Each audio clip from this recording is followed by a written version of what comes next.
Welcome to the Artist Academy podcast, a place where we focus on the business side of art to help you attract more customers, increase profits, to ultimately live a life of creativity and financial freedom.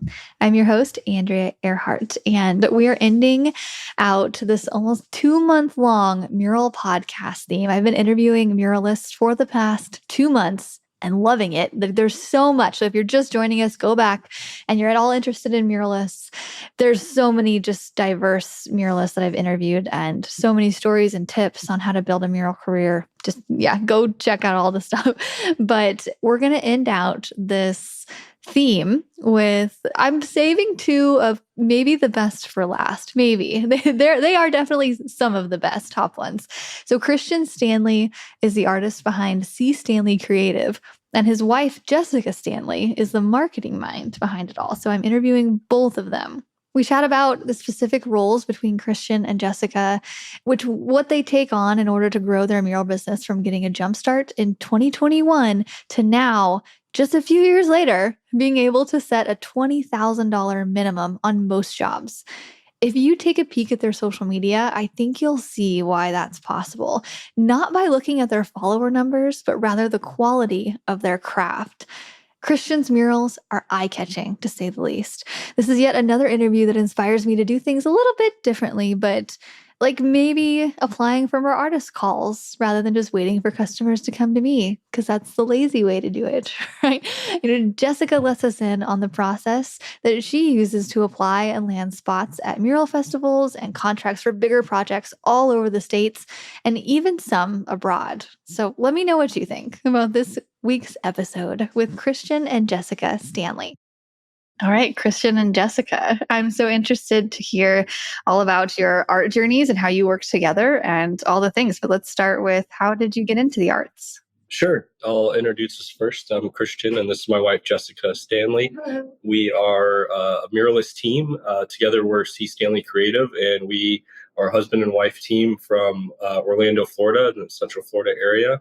I got my start doing public artwork and murals in 2018. We had just started dating at the time, and I had applied for a small electrical box project in a place called Ivanhoe Village in the Orlando area, and had talked to Jessica about doing it, and she encouraged me to apply, and we actually kind of brainstormed to the initial concept together, and lo and behold, we were accepted, or I was accepted to go out there and paint this small electrical box. And it took me like 3 weeks because I was out there like nights and weekends and just sweating it. Every little detail, totally overdoing the whole thing. And then after I finished that, I was able to apply for a mural festival at an art store in Orlando called Sam Flax, and got selected. I was pretty lucky to get selected because they had like 300 applicants, as is pretty common in a lot of mural festival these days. But I was kind of boohooing myself and saying like, oh, nobody must have submitted. Why did they pick my stuff? But we got picked for that. She helped me with the kind of coming up with some ideas for that too. And then when I was out there painting, somebody had walked by and was talking and chatting up the artists and inviting them to the next town over called Kissimmee to paint for their mural project that they're doing out there. And so for the third wall that I ever painted was about 70 feet long and over 20 feet tall. So that was a bit of an endeavor. And we learned a lot on that one, like how to run a scissor lift. I was painting like dark gray stucco without a sprayer, like painting it with a brush, painting dark gray. I was trying to paint it orange. It was just a big learning experience. It took a long time. It was the middle of June. It rained for like a week straight. So, but then after that, everything just really kind of took off. It took about 3 years before I was able to leave my job where I was working full time. I was taking all of my nights and weekends and part-time off over like 2 years just to grow the mural business. And I was able to leave my job in 2021. And like a year later, Jessica was able to leave and help me because we realized like I was starting to make more doing murals than I was at my 9-to-5 job doing graphic design, which is kind of my background. I did that for about 9 years at the same company and was just kind of burnt out and ready for a change, as a lot of people were during COVID. So that big shakeup helped me realize that I needed to be doing what I was supposed to be doing with my life. And Jessica really helped me start that new chapter. And it's just been kind of nonstop ever since. I'm sure. Yeah, I'm sure it's great to have that support system in-house. Do you guys ever turn off work talk? It's hard. Try. It can be hard to, because I mean, when you run your own business, it creeps into your life all hours of the day and night. We try to take vacations every now and then and just put on an away message, but even that can be hard to do. Well, it's hard too because you're running your own small business, but you're also running it with your partner. So if you're not thinking about work, they're probably thinking about work, and they're going to ask you about something when you're trying to maybe take a break or whatever. So it is hard to do. We kind of overdid it last year, I guess, just to be candid, and like took on a lot. We were just nonstop busy, and we're being a lot more selective this year. And actually, it's working out really well. Awesome. So what are your specific roles for each of you? What do you do in the business, or does it overlap? There's some overlap. We concept things together. We'll come up with ideas together, and always have since the beginning. But he's the artist. So I guess I can critique it all day long, but at some point it's up to him to make the art and do his artistic thing. I'm primarily the business manager. So I do payroll and bookkeeping, marketing, contracts, invoices, all of that stuff. I hunt for new jobs. Yeah. We'll brainstorm stuff together, and I'll have the more like coming up with the composition and stuff. She's really good at finding out the history in the area, what kind of stuff's been done in the area before, so we're not making duplicate artwork or subject matter. She'll be able to find that kind of niche thing that people when we're doing location-based murals, something that identifies really strongly with the community, and then keeping my artistic talents focused, because I'll just kind of go all over the place as artists tend to do. So she keeps me on the right path. Very cool. I feel like it sounds like a dream for somebody, an artist, to be able to more focus on what we do best, of painting and being the creative part. And then you have that awesome support system in-house to do the marketing. Yeah. So what kind of marketing do you do? Is it like all the posting that you see on social media? Is that you, or? That's the bulk of it. That's the bulk of it. I know that a lot of muralists do cold calls, and we're prepared to do it. I have lists of like people I would contact, but so far I haven't had a chance to do it because we've been busy. So we haven't had to do literally any cold calling at this point. We just focus on how many different social media platforms that we can be on. And we don't even have huge followings. There's artists out there who have way more than us, I would say, but we try to be consistent and present ourselves as friendly and professional, and do good work.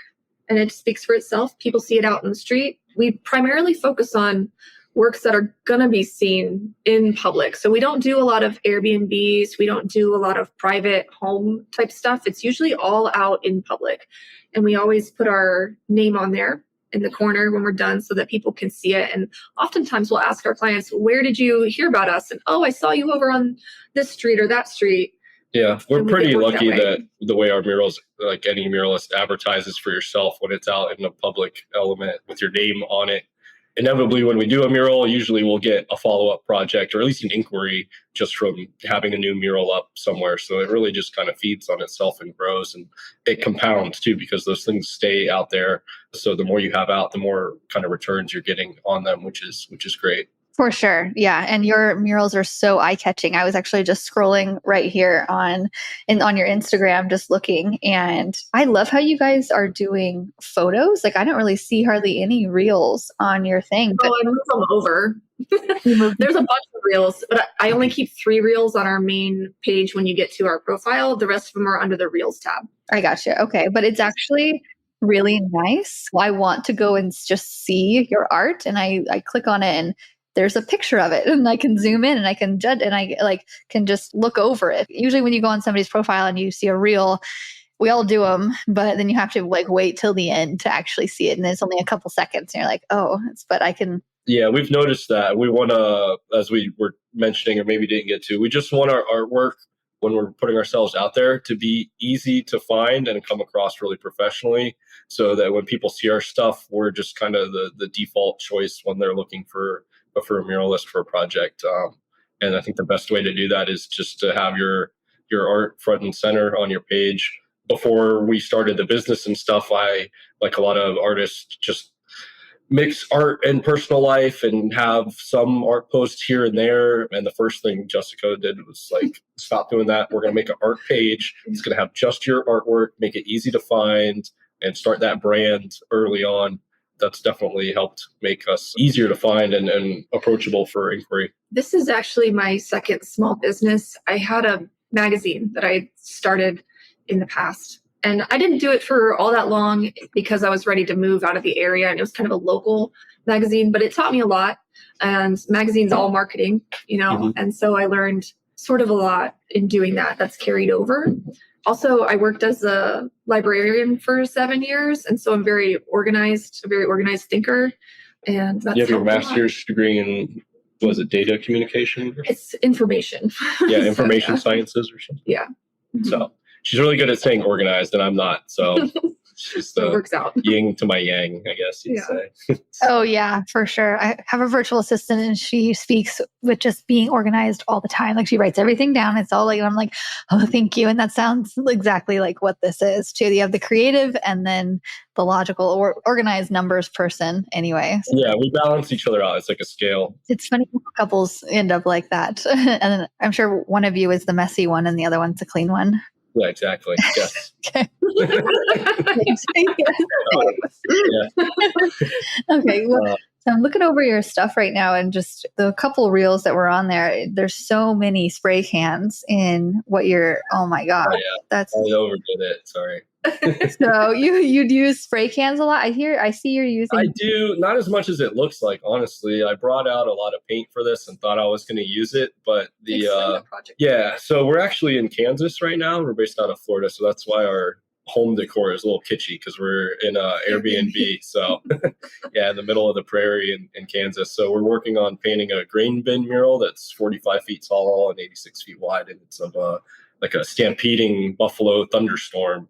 And it being a thunderstorm, like animals are kind of cloud based. They're supposed to look more like clouds than animals. And I was finding when I was using the spray paint that they were losing a lot of that kind of like fluffy, flowing, ethereal look to them. So I was trying a new process or newer process, maybe an expanded look at it, where I used my handheld Wagner sprays a lot more.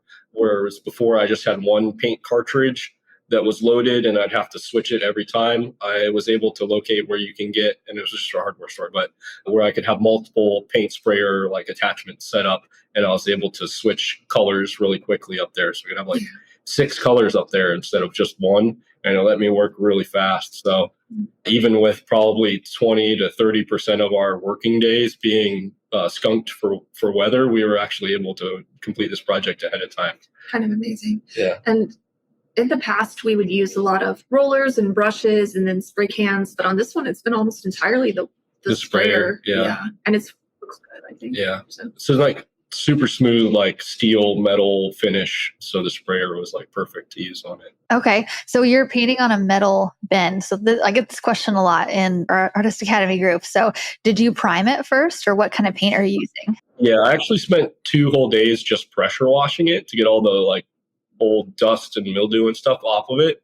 And then we used a bonding primer as like an extra barrier. Had a little bit of rust on there, but we waited until it was nice and hot out. So hopefully that moisture all kind of evaporated out of there. It had a base on it already. Yeah, the base coat was actually really good. So I was pressure washing it and none of the existing original paint was chipping off or anything. So that was a great sign. But we go ahead and like primer all the time, every time. Because we've done stuff, I use a lot of like paint masks and stuff when, or painter's tape when we do some of our more geometric style stuff. And we've noticed that a lot of other more commercial painters, they don't primer very well, and it'll actually rip up the paint when you pull even the delicate tape off of. So we're always big advocates of wall prep.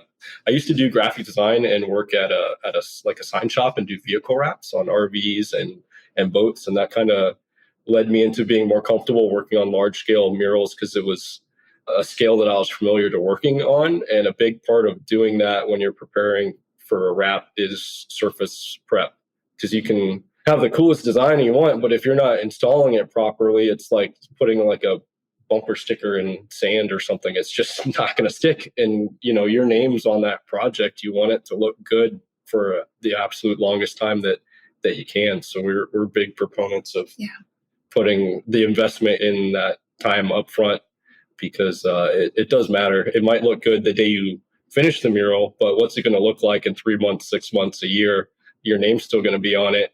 And if somebody sees it peeling and flaking, that's going to be a reason for them to consider not doing murals in the future. So you're not actually just hurting yourself, you're hurting other muralists in the industry as well. And that's not anecdotal. Like, we've run into that with communities who they're trying to decide between a mural and a sculpture. And they ultimately went with the sculpture because, a mural's not going to last, because their thought of a mural is something old that they saw a long time ago, might not have been done correctly, might have been faded out. And so then we didn't get a project, So we always try to do the best that we can to represent the muralist community well. Yeah. I know a lot of artists use spray paint and stuff, and I like using it myself. It is very easy to switch colors and work really quickly. But I do think the latex acrylic paint holds up a lot better over time too, as far as like UV resistance and stuff.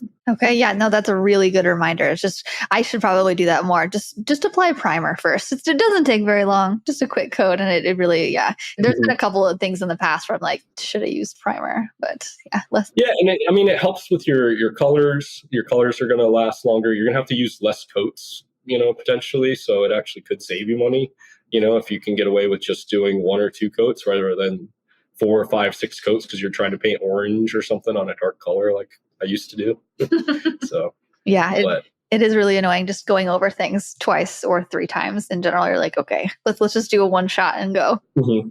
Okay, so who's hiring you to do this giant mural out in Kansas, and how did they find you? The organization is called A Mural Movement, and it's based out of Clay Center, Kansas. It's a fantastic community-run public art program. So I think it was during the pandemic is when they started. And Clay Center is kind of exceptional in that they really demonstrate the power of public art to uplift a community and all the positive things that public art can bring to a community. So during the pandemic, a man named Brett Hubka, for a project with the local Rotary, decided he wanted to bring a mural to town. And they did one, and the community loved it. And so they decided, hey, let's do another. And it was all local fundraising, people donating, and the community sort of rallying together for that. And in 2 years' time, they did 25 murals. Yeah, over 20 for sure. Yeah. 25 I murals. think we went and painted our first mural here in 2022, and it was the 25th mural that they'd done since 2020. And that's just because the community, they went nuts for the murals here. They loved it. Well, they have a large elderly population, and the community really cares about each other here. And they loved it during the pandemic because it was open air, outdoors, spread out. You could walk around, just you and your little family, and see the different murals around town. It's a small town, so you could kind of walk around and see the whole circuit. And it brought a lot of color and positivity during kind of a difficult time. And we saw a call and applied for it, and were selected. And we did our first one here in 2022. And when we were here, we looked at the tank that we're doing now, and they said, wouldn't it be crazy if I was like, I have a really cool idea for that tank out there that's like a storm cloud of stampeding buffalo. And here we are. Yeah. So they're the kind of people that make things happen, which is really fun. Yeah, it's a really great group. Yeah, we love being out here.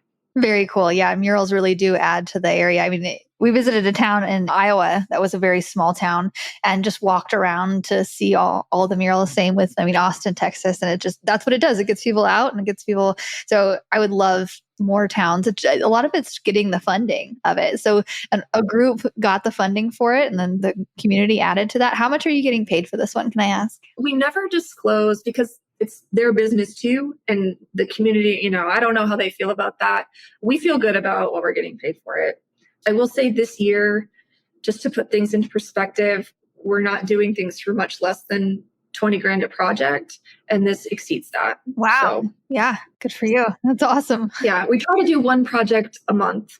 That's our business model. We used to do anything and everything that came our way, but we realized we could do 5 projects a month for $1,000 and have 5 designs and 5 contracts and 5 invoices and all the client communications for 5 projects and make $5,000. Or we could do one large project for the month, cut all that extra work out, and still have time for ourselves. I like having my artwork be accessible to people. I don't like pricing people out of the opportunity to enjoy my artwork if they're a fan of it. But we definitely tried it that way, and it's just not feasible. It doesn't make sense for me, like from like just burnout. It's just not sustainable. And then also, this is our livelihood and our business, and we rely on it to like prepare ourselves for the future. It's such a unique line of work where there's only two of us. There's only one of me painting. So every mural we do has to count towards that goal as much as we can. Of course, not every project's going to like be leaps and bounds ahead of the other one, but that's just something that we learned. Got to learn things the hard way a little bit, and there's always exceptions, because for us, projects there's value other than what's monetary. It can be, are we making really great connections? Do we love the place that it's in? Are we giving creative freedom to demonstrate his best work that will then help us in the future? There are all these things that we consider as well. So I don't want to put a hard line on what we will do and won't do, because we want to hear. It morphs. Our business it's not static as you transition as a muralist. And I guess this is just anecdotal in our experience. There's things that are right at a certain point in time for your artistic journey, and you're going to outgrow things. And some people outgrow them faster than others. And that's one of the benefits of being a muralist, is there's always another project after this one. So you can always make that adjustment and hopefully be able to increase your value on certain projects, which we've been able to do, time and time again. And it's really just about leverage and putting your jobs that are in your portfolio to work for you in the future. Yeah, no, I totally agree. And there's been so many times, so many weeks where I feel like I was doing those smaller projects, and they just stack up, and then some run over, and then you have to start another one. And it's just, I feel like on a lot of times just saying yes to everything, it kind of makes you're not really giving your full everything to these projects because they don't have the budget for it. And you have another one to do. And so the bigger ones are definitely, I feel like, ones that you can really put in your all. And there's, just by looking at your Instagram, you can tell that you put in your all in several of them. Like, they're so creative and colorful and just so eye-catching. And I think that's what comes from exactly what you're saying. Yeah. And that's something that we've learned too, when to say yes to projects too. That's important to us. We don't get to do it on every project, of course, but I think as we talk to clients and filter their requests and stuff, I think the smart clients know not to be too heavy-handed with their approach with the artist, and let them, if you really like somebody's work, hire them for their creativity and their expertise. You don't have to micromanage every brush stroke that they're doing or subject matter that they're including in the mural. So, but that's something that people learn with experience. I will say, unfortunately, a lot of the public art calls, these committees are getting on board for their first call, it seems like, on a lot of these. So you're going to kind of have to walk them through that if you're the artist that's selected, unfortunately. Well, and that's not for everybody, but the ones that we've done, it seems like they're just people. We've met wonderful people. Out, it's not, we're not disparaging anybody. Everybody's been great. Everybody's different too. When you work with these organizations, there's all different, professions and personalities involved.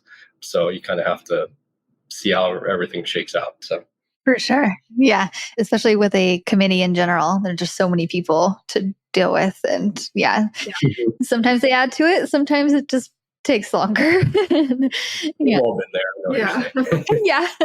So to get these bigger projects, I know that that's what everybody wants, right? Everybody's like, oh yeah, I want to get paid $20,000 for a mural. So how are you getting these projects exactly? This one was a call that you went for. Are they mostly referrals? Are you outreaching, or are they coming in? Sure. They're coming in, and we're doing what I'm going to consider outreach, but I'll explain that. We do a mix. So we, of course, have a funnel where people can message us, and we process their request and get back to them and get a quote. And we get a lot of requests that we know aren't going to pan out, but we like to hear people out and give them the opportunity to say no, just because of the pricing, because right now it's kind of a competition for our time sometimes. And so we do get commercial clients that come in. We did a project, in March for NBC Universal. That was a great project that came to our inbox. Yeah. And other projects I do apply for. Quick side note, they found us because of another mural that we had done. Yeah. So that's like a case study of murals advertising for yourself. They like the scale of it and the style of it, and hired us to do a similar project for them. They saw it on the street. It was a big one, so it would be hard to miss. But yeah. And when I have time, I am searching for public art calls. And so I'll apply for them if I feel like we have a good chance, or if it's going to be worth it, or if it's somewhere interesting. I used to apply for a lot of things, and I've kind of pulled back on that because we want the right stuff. They are very, very competitive. And so I fill it out, send it off, and I just forget about them. I don't think about them. And if they pop back into our inbox, hooray. For us, we found that because we are a team, I have time to do that. And so it's not a lot of skin off his back if we do that. In the public art world, there's RFPs and there's RFQs. RFQs are requests for qualifications where they just want to see your past work. And those I can fire off really quick. Or did I say that wrong? Was RFPs. That RFPs are the ones where they want you to do art up front, which, to be clear, is a terrible way to run a call, but they exist. And it's a sign to us that the person's probably never run an art call before. They'll probably never do it that way again because people are pretty quick to say, stop doing that. But once it's out there as an RFP, request for proposals, request for your art, they can't take it back. They can't redact it because it's a government document typically. And so you have to kind of decide, is it worth my time to make artwork for this that 99% chance won't get selected? It's less than that. Yeah. They're so competitive. So you have to decide, is it worth my time? So if it's something that's a small budget, we won't spend time doing that. But if it's a really large budget, it's it's worth it to throw our hat in the ring and spend a few hours coming up with a concept. Yeah. Well, we've seen artists that say they never do FRPs win FRPs for lots and lots of money. Yeah. So, we're okay. Tell everybody not to do them and then apply for them yourself. If the price is right, people will. If you think that you stand a chance and you have the time to do it, I would say, why not? You just have to be comfortable with the fact that you're probably not going to get it. But if you're at an intermediate level where the real side note, what people don't realize when they're doing an FRP is that you're probably, no offense to anybody that not going to get the cream of the crop because the really high profile artists are busy and they don't need to waste their time doing that. They're just going to get told that they're going to do a project. What's their price? So they're not actually getting their ideal artists. They're just going to get who's available. And they don't realize that when they do it. So there's a grain of salt with that. 100%. But I don't know. I think if the price is right, you just never know who will come out of the woodwork for it. So, we've seen some of these calls be $150,000. So yeah, we're going to apply. We're going to apply and give it our best shot. And if we don't get it, you kind of have to develop a tough skin or thick skin because in all likelihood, you're not going to get it. You might, and we have in the past, we've gotten them in the past. So it is possible, but you just can't take it too personally because that's just you're not in control about their decision at all. And like I said, there's so many different personalities involved in that decision-making process. You could have a great portfolio or not. You could have a terrible portfolio and get picked. So that's why it's worth applying for because you just never know who they're going to pick. Yeah. Where are you finding these RFQs to apply for? Sure. They're on a handful of websites. So I actually stumble across a lot of them just on Instagram because I'm already following a ton of arts organizations. But there's a website, a lot of people know about this already, but it's called callforentry.org. And you can search for all types of public art calls on there. Not all of them are murals, of course. Some of them are not specific about what kind of art they want. And so they might be open to a mural, they might not. And it gets a little frustrating because it's what do you want? Can I apply for this? There's another website called publicartist.org. A lot of times your state will have a public art, the state government will have a public art calls listing site. And sometimes you can just Google and find little ones that aren't posted anywhere. And if it's not posted anywhere, you might stand a better chance of getting it because not everybody knows about it. Mural festivals or people organizers, and then we'll follow them and you'll have to wait a whole year till they do it again, but they'll eventually post their next project or call. And if you're paying attention, you can find it that way as well. So you got to kind of be paying attention for it. And not everything's a good fit. I see mural calls all the time. Sometimes people are really nice and will be like, hey, I saw this and I thought of you and send it to us. And thank you so much. But then I'll look at it and be like, it's probably not a good fit for whatever reason. Not everything's a good fit. And then they are time consuming to apply to. I would say if you do plan on applying to public art calls, have certain documents ready and use them as templates that you can adjust. So they always ask for, well, not always, there's no standards, first of all. They're all different, but usually they're going to want work samples. They're going to want a resume, sometimes a letter of interest. And they're really typically interested in how you connect with the project, if there's some personal connection to the area or the project. Sometimes an artist statement or an artist biography, two different things. Do they want the location and the dimensions of the artwork included sometimes as well? If you're submitting photos, sometimes they ask for a lot of information about your previous work, sometimes not. They're just all a little bit different. So I would say have certain things on a little folder on your desktop that you can adjust to make your submitting process quick and easy. So I've gotten to the point I can submit pretty quickly for stuff because I have templates made that I can adjust for the call, whatever the call is. So yeah. Okay. Yeah, you're inspiring me to go look up all of that and apply, and then just get really disappointed when I don't get chosen on some. Well, that's everybody's experience. Like, again, 99.9% of people aren't getting chosen. That's why I was like, it's less than a fraction of a percent, because like there's between 300 to 700 artists that apply, and they're going to pick one person. So, yeah. And you don't know how close you came. You never know because you don't get any feedback. So you never know. So I like to think, oh, we were second. Yeah. And that's another little thing that I like to try and illustrate with the FRP is that when they put a call out like that and they have these artists all make artwork and say you spent somewhere between 4 to 8 hours making and that's on the low end side, making a piece of artwork for it. And then you times those 3 hours by 300, talking about like 1,000 hours. A lot of times the unpaid hours that these projects generate for artists is like a whole like 3-4 months worth of nonstop work from the arts community that they took, out of people's time. So that's something to consider when they're doing these calls, that they might not care, but it is a fact of the matter. So I recently spoke in front of a city committee.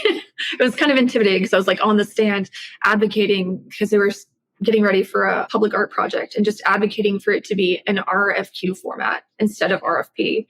And I mean, I think I convinced them, but it was just like, please do not do it this way. You're not going to get what you want. You might not get as many people to apply for it. I don't know, because you're asking people to work for free. So an RFP, again, is not ideal. RFQ is a more respectful way to run an art call. But if you see, as an artist, if you see an RFP out there, feel free to email the administrator and say what you want to say about it. That's great. That helps the arts community, but they're not going to change that call. So then you have to kind of decide, am I going to throw my hat in the ring or not? Is this project a good fit for me or not?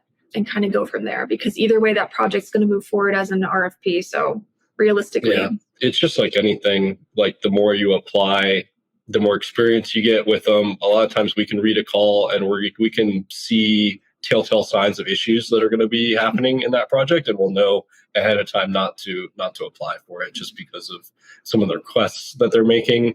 There's some odd things that people come up with because they think that's how it's done, and that's not really the right way to go about doing things. So, but these are all just kind of anecdotal things. There's no set thing. Apply for whatever you want to apply for. If you think you've got a shot, don't not apply for something because you're afraid or you think you won't get it, because you can 100% get something that you totally thought was out of your reach. So one of our mottos is like, let them reject you. Let them say no to you. Don't ever let the fear of rejection hold you back, because you have to reach for things that you think are bigger and figure it out when you're there. And, our big wall that we did as our third wall, that was 70 foot by 20 something, 22, 25. We went and looked at that wall in the rain. I'll never forget it. And we were like, wow, can we do this? We applied and we figured it out. And that automatically, boom, right there, we became the people that do big walls really early on in our career. And that served us really well. So you just never know. Yeah. Yeah, no, you really just do never know. And so just to echo that, I had an experience recently. I applied to something in St. Louis last year, and like the organizer called me and said that my design was the last one on the chopping block. They chose like 4 artists or 5, and I didn't get it. And I was like, "Oh, dang it." But last year I was coaching this brand new artist. Like I don't know that she's ever done a mural on her own. Is the thing. And like this year she ended up applying for it. I didn't do it this year, but she got it. And I was like, "You go, girl." Like, and she doesn't really have a resume that much, but her design they really liked. And so now she's doing it this year. And so yeah, you do just never know. And then, You never know. we don't have a massive social media following on any platform, but we're doing well. Like we're both making a living off of this and are able to. We traveled to Romania last year in England and painted, and we're having a great time. Yeah. So we love it. Yeah, there's all these like sort of surface level signs of success that everyone thinks they have to have, but really you don't have to have all that to be a successful artist and a full-time artist. Yeah. For sure. How did you get the ones in Romania? What is it? The same call for artists? That was the festival. It was called the CSAF. The town was called Sibiu, and it's in Transylvania. And I was like, let's just apply. It'll be crazy. It'll be crazy if we get picked. And what do you know? Like, we got picked. Yeah. So crazy. I had done a painting on canvas, and she just took a picture of it. I remember I was like playing PlayStation, and I heard the camera click from her phone. And I was like, "We just take a picture of." And then she was like, "Don't worry about it." And that was what she sent off to these people, and they picked it. They had a bunch of applicants, and they flew over there and painted on the side of a school over there, and they covered our hotel and food and all that stuff. We just had to get there. It was an amazing cultural exchange, I would say. Yeah. No, it's an amazing country, super welcoming people. That's one of the things that I love about doing murals is like, I don't think a lot of people would generally go out of their way to visit some of the places that we've been sometimes. And it's really cool to get out there. And like, we'll be like bouncing around the countryside in a Sprinter van full of like retirees. And they're like, "So what are you doing here? Like, what do you do for a living?" Oh, yeah. We went on, what he's talking about is we went on a day trip to Bulgaria from Romania. And it was all these retirees, and we were at the moment living kind of their lifestyle. And they were like, "What are you guys doing?" And we told them what we do. And they were like, "You get paid to do that?" Like, we're like, "Good enough to be here with you, like in your retirement." Yeah. So it's just funny. It was a funny moment for us. Yeah. People don't realize. Yeah, especially the older generation. I feel like now the youngins, especially growing up with Instagram and YouTube and seeing all these cool artists doing cool things like you guys, and it's just like, oh, you can, and you can charge a lot. So thank you for sharing your story and your pricing and everything and how you get jobs. You're just spilling all the secrets. Yeah, hopefully we're helpful. We try not to be too heavy-handed with the advice because I know everybody's situation's different. Everybody lives in a different market, and they might have a different value on their artwork. And things weren't always like this for us. Like, it was a snowball. It started very small. And again, like the first few years you did it, it was part-time while we were doing other jobs before we took the big leap. And it wasn't like day one, woo, I would just say, like, don't be afraid to charge more. We probably still don't charge enough sometimes. So that would be the biggest takeaway that I would say to anybody that's an aspiring artist. Like, definitely value yourself and stand your ground, because there's people that will try, unfortunately, to take advantage of you as an artist because they know that this is your passion and you would probably love to do it for free. But unfortunately, we also do this as a living. Work. So, and it is a lot of hard work, and it is expensive to run a small business, no matter what business that is. So you need to make sure you're covering yourself, because you're going to have to pay for all kinds of things that you probably didn't want to have to pay for. So. For sure. Yeah. I think the money blocks and always wanting to charge more. I think that's all of us, including myself. That actually came up when you said that you were doing a really well-paid project in Kansas. And I have this block in my mind because I'm in Missouri, and I just think like in the Midwest, it's a lot harder to charge for a lot more, but you're blowing that out of the water. You're like, oh wait, you're in Kansas, middle of nowhere, Kansas, and you're still getting paid that well. So it's definitely out there. Yeah. I think a lot of artists, and this is a great way to charge by the square foot and have a set price of like this much per square foot. But when it gets really large, because again, we tend to focus on really large scale projects at this point, you can't quite charge the same, so we've had to this is a 4,000 square foot mural, mm-hmm. 4,000. So if we charged $30 a square foot, which I've heard a lot of artists throw around, that's $120,000 mural. It would never happen. That's not what we charge for this. So I mean, that would be nice. Maybe, I'm sure somebody's gotten paid that much, but maybe not someday. us, not today. So maybe next year. Yeah. Yeah, for sure. So do you have any little last bits of advice of artists who are hearing what you're doing and they're so inspired and they want to do what you guys are doing and they're just getting started? What's a good bit of advice for the ones that are just getting started and getting going? Oh, okay.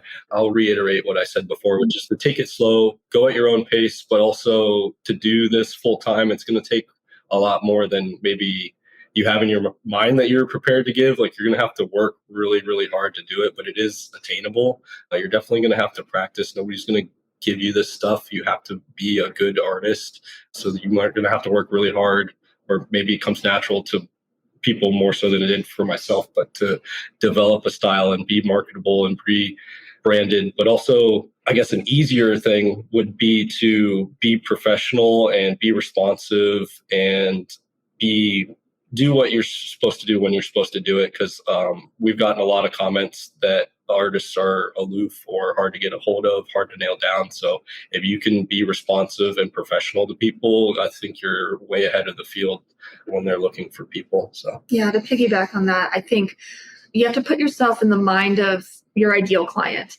And for us, that might be a big corporate client. They're used to the corporate world. They're used to the way things work there. So we want to email back quickly. We want to have a professional, sharp-looking website and social media platforms that they can find us on. We want to look like we take ourselves seriously so that they take us seriously. Yeah, you want to have it figured out before they have to ask for it. You need to be prepared to receive opportunity.